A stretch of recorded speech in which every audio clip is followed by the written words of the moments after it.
What motivates you both to make this argument? An individual's mindset is probably the single most important tool they have to solving problems and creating a better world. And our inherent mindset that we evolved over 100,000 years is one of fear and scarcity. But that doesn't put you in a very good position to solve problems. Having an abundance mindset, an optimistic mindset is probably the most important thing for delivering a future for our children that is better than our past. We've been living through one of the most atypical periods in human history, and a lot of us have drawn linear forecasts as to where that takes us. That's never been true, and it's not true now. We're entering a period of extreme change, and my goal is to get people to understand the size of the icebergs ahead of us and where they are so we can navigate around them. The future isn't necessarily dark, but that doesn't mean it's going to be anything we can predict. Exponential technologies, and I define those as computation, sensors, networks, AI, robotics, 3D printing, AR, VR, blockchain, biotech, are technologies that are making those things that used to be scarce more and more abundant. We're living in a world where technology is transforming scarcity into abundance at an extraordinary rate. Everything that we used to view as scarce, access to food, water, energy, healthcare, education, is blossoming. Now, to be clear, we are living during a time that is chaotic and unpredictable and sometimes downright scary. I don't deny that at all.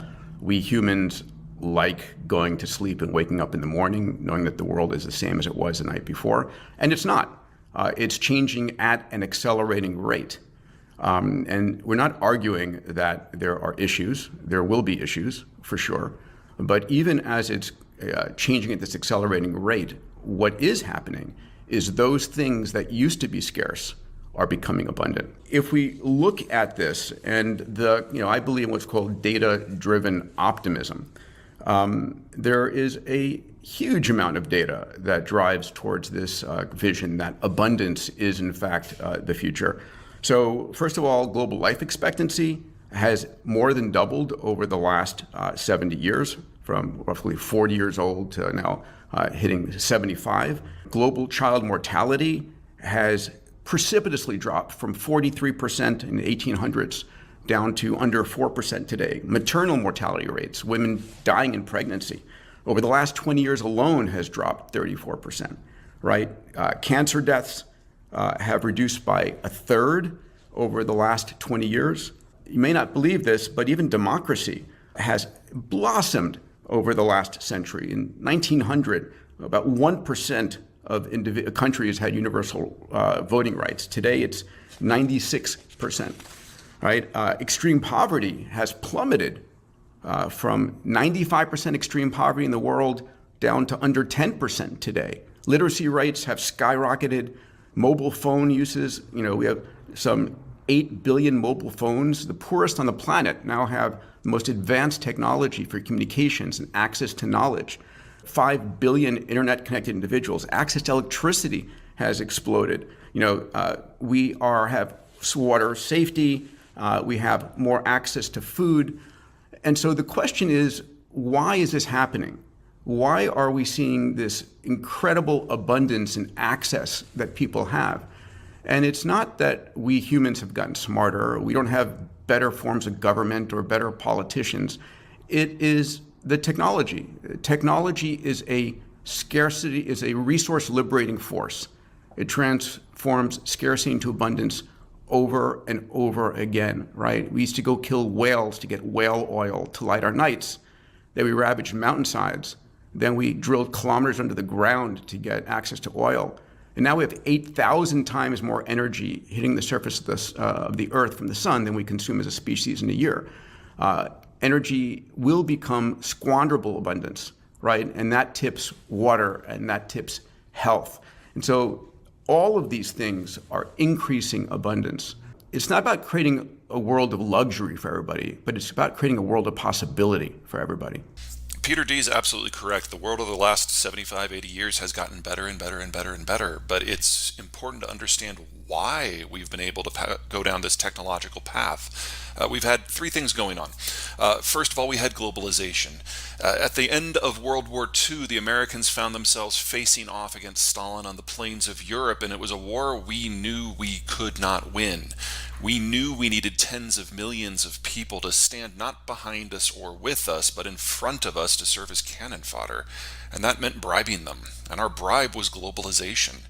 We used our Navy to open the seas so that anyone could go anywhere and interface with any partner and access any commodity and any product and sell into any market if in exchange you would join us against the Soviets. And it worked. And it generated the greatest prosperity and security the world has ever seen. But the Cold War ended in 92. And ever since then, the United States, in a series of ever more nationalist political contests, has elected the guy who wants to do away with it faster. And the biggest difference between Trump and Biden when it comes to international economics is that Biden was able to hire a grammar checker. The road hasn't changed, and this is a very strongly bipartisan issue, and we're moving away from the generations of security and economic growth that gave us the ability to go down this technological path. Then there's demographics. Pre-Stalin, we all lived on farms where kids were free labor, so you'd have as many of them as you could put up with, plus one, because that's how you found out it was too many. But then Stalin brought us globalization and industrialization and urbanization, and all the new industrial jobs were in town, so we moved in to take them. Well, in town, kids aren't free labor. They're just a source of migraine. So you just fast forward 30 years to the 70s to the 90s, and we entered this weird period where we had huge numbers of young workers and huge amounts of consumption because of it, but not a lot of kids that we had to spend money on. It was, demographically speaking, a moment in time. You fast forward another 20 years to the 2000s and the 2010s, and we now have lots of mature workers who are over 40 but not yet retired. People were at the height of their income, but their expenses were under control. So we saw a huge tax base, huge infrastructure spending, lots of production, lots of investment, which generated, among other things, the tech boom that brought us the world we're in now. But this too is only a moment in time. And in the 2020s, we're now aging out. Whether it's Spain or Italy or Germany or Japan or Korea or Taiwan or China or Thailand, this is the end of the road because that bulge now hits mass retirement. And we have to come up with something that works without investment or consumption or production. And we're not going to get that right on our first try. And then finally, there's China.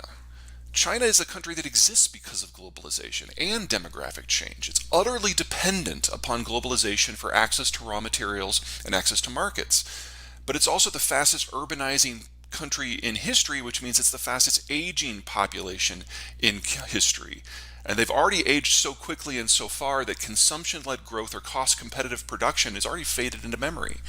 Their birth rate fell by more in the last 6 years than it did among European Jews during the Holocaust. So even repopulation is now statistically impossible, and China will cease to exist as a unified, industrialized political economy within 10 years. Major shifts in economic models take at least a couple of decades, and they are messy. The shift from imperialism to globalization, for example, took the better part of 5 decades and gave us 2 world wars and the Great Depression. So no, abundance is not the word that I would use to describe the future. We've passed that already.